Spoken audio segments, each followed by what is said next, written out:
हिंद दोस्तों, त्यागी trading tips में आपका स्वागत है।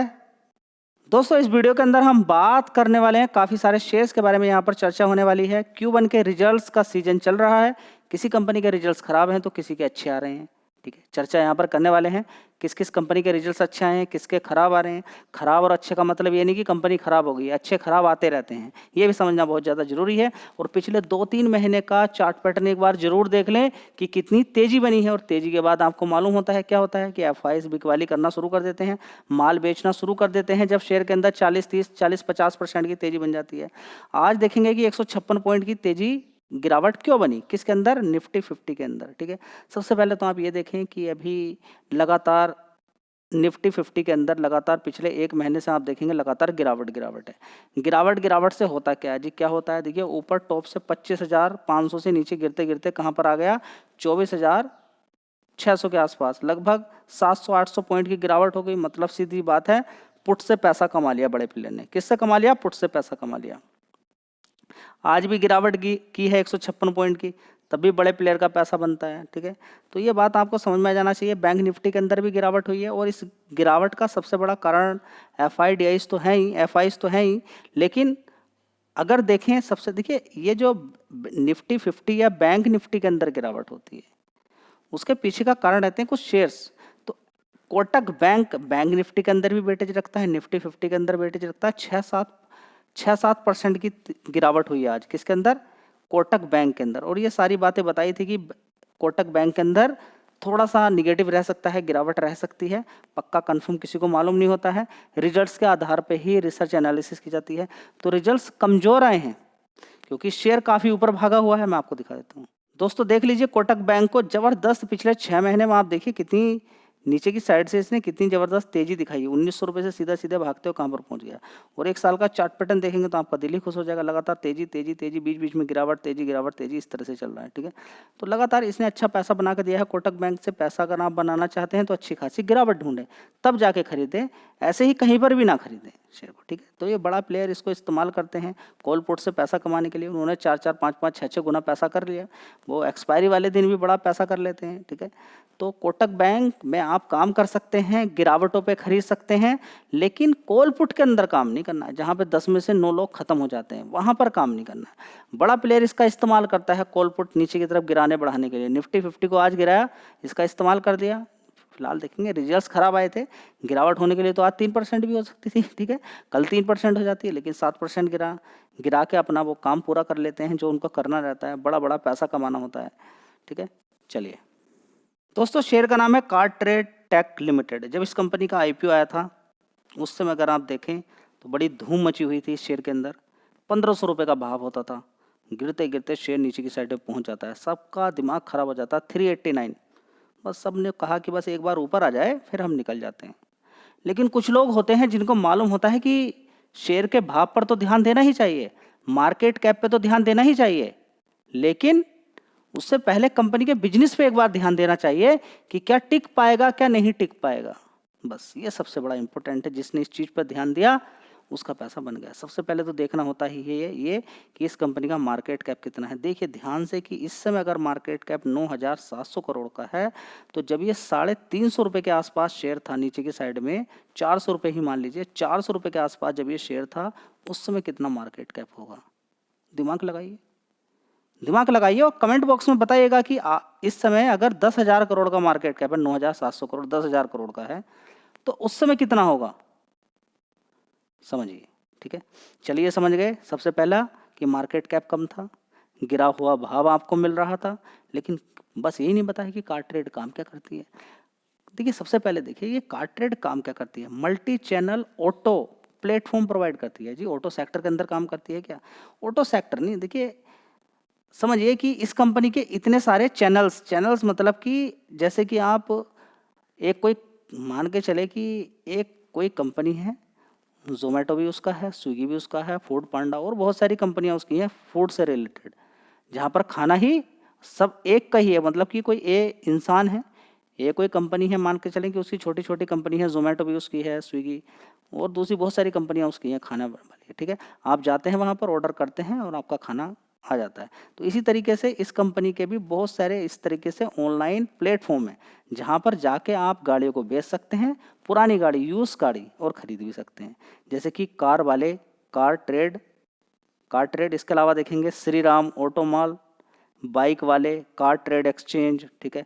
तो यहाँ पर आप जाकर क्या कर सकते हैं, अपनी यूज गाड़ी है, कोई आपकी बाइक है या आपकी कार है, यहाँ पर आप बेच सकते हैं, ठीक है। तो ये बात आपके समझ में आ गई है कि बिजनेस तो बहुत शानदार है। अभी बिजनेस कभी खराब होने वाला है क्या? ठीक है, लोगों के दिमाग में रहता है कि भाई ये गाड़ी मैं इस्तेमाल कर चुका हूँ, हर किसी के पास बाइक होती है, भाई पुरानी हो गई अब इसको बेच देते हैं।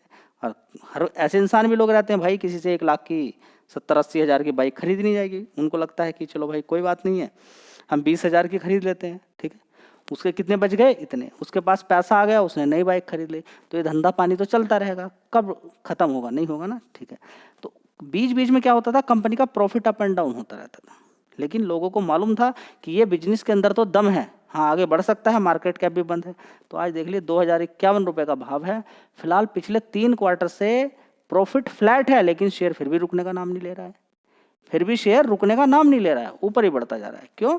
क्योंकि लोगों को लगता है कि बिजनेस के अंदर जान है। अब इसके अंदर तेजी बन गई है। बीच में देखिए लोगों को मालूम तो तब भी था जब इस कंपनी का आईपीओ आया था, 1500 से 400 रुपये गिरावट भी हो गई, ठीक है। तो गिरावट है, देखिए आपको मालूम होना चाहिए कंपनी क्या काम करती है। अब इसके अंदर 8% की तेजी हो गई, आप कहेंगे नहीं मुझे तो अभी खरीदना है, आज मुझे पता चल गया कंपनी कितनी बढ़िया, अब मैं नहीं रुकने वाला हूँ। उससे काम नहीं चलेगा, कंपनी बढ़िया होने से काम नहीं चलेगा, आपको गिरावट ढूंढनी ही पड़ेगी, तब जाके पैसा बनेगा। जी इसके अंदर गिरावट नहीं मिली तो नहीं खरीदना, छोड़ दीजिए, कोई बात नहीं, नहीं मिलेगी तो नहीं मिलेगी। दोस्तों अगर देखें कार ट्रेड के अंदर तो 1 साल पहले 142 करोड़ का रेवेन्यू था, उसके बाद 154, 176, 170, 173 करोड़, ठीक है। तो आप यहाँ पर देखेंगे कि फ्लैट हो गया रेवेन्यू पिछले 3 क्वार्टर से, ठीक है। इसी तरह से ऑपरेटिंग प्रॉफिट गिरावट में है पिछले इन क्वार्टर से, ठीक है। तो हम ये वाले क्वार्टर, आप कहेंगे इस वाले क्वार्टर को देखिए ना, लास्ट वाले को, लास्ट वाले को क्यों देखना, बताइए ना जी। ऐसे ही रिसर्च करते हैं? नहीं भाई, मैं नहीं करता ऐसी रिसर्च, मेरे लिए हर क्वार्टर इंपॉर्टेंट है। मेरे लिए पिछले लास्ट वाला क्वार्टर मेरे लिए सबसे ज़्यादा इंपॉर्टेंट रहता है। 1 साल पहली तो 1 साल पहली बात हो गई, लोग ईयर ऑन ईयर बेसिस पे ग्रोथ देखते हैं, ठीक है देखिए, लेकिन पिछले 3 क्वार्टर्स भी तो देखने चाहिए। देखना सही है, अच्छी बात है। हम ये नहीं बता रहे कि ये प्रॉफिट खराब है, ऑपरेटिंग प्रॉफिट खराब है, नहीं, शेयर के भाव के अकॉर्डिंग खराब हो सकता है, ठीक है। अब ये सारी चीज़ें कोई काम नहीं करती है। अगर कंपनी का बिजनेस बढ़िया हो तो लोग खरीदेंगे, थोड़ी सी गिरावट होगी फिर खरीद लेंगे उसको, ठीक है। तो ये समझिए कि पिछले 3 क्वार्टर से फ्लैट परफॉर्मेंस आ रही है, शेयर के अंदर तेजी बनी है, तो यहाँ पर अलर्टनेस रहना बहुत ज़्यादा जरूरी है। होता क्या है कि FIDS किसी की सुनते तो है नहीं है, ठीक है, अपने दिमाग से ही काम करते हैं, ठीक है। तो देख लीजिए यहाँ पर 55% से होल्डिंग कितनी हुई FIs की, 60%, उसके बाद हो गई 67%, ठीक है, देख लीजिए। जबकि DIs ने माल यहाँ पर बेचा, DIs ने माल बेचा, FIs ने खरीद लिया, बात बन जाती है, ठीक है। अब इसका मतलब ये नहीं कि बेच नहीं सकते, FIs बेच सकते हैं, जब बेचेंगे तो आपको मालूम है क्या करते हैं। दोस्तों अगली कंपनी है CDSL, ठीक है। गिरावट के 2 कारण, देखिए सारे लोग कह रहे हैं कि NSDL की वजह से गिरावट इसके अंदर हो रही है, उसका IPO आने वाला है। एक रीजन आप मान सकते हैं, लेकिन इसको मैं बड़ा रीजन नहीं मानता हूँ। सबसे बड़ा रीजन 2 हैं अलग, जो मैंने आपको बता के रखे हुए हैं, ठीक है। उनका लॉन्ग टर्म में इफेक्ट पड़ सकता है। क्या? कि अब लोग जो अकाउंट खोलने की, जितने भी ब्रोकर हैं, जो पहले आपसे 1-2 साल पहले जो अकाउंट खोलने की स्पीड थी वो कम हो गई है। जब अकाउंट कम रहेंगे तो बड़ी दिक्कत है। दूसरा, कॉल पुट का क्रेज बड़ा चल रहा है, देखेंगे हर कोई देख लेता है, ऑनलाइन चेक कर लेता है कि भाई आज कॉल से कितना पैसा बना, आज पुट से कितना पैसा बन गया।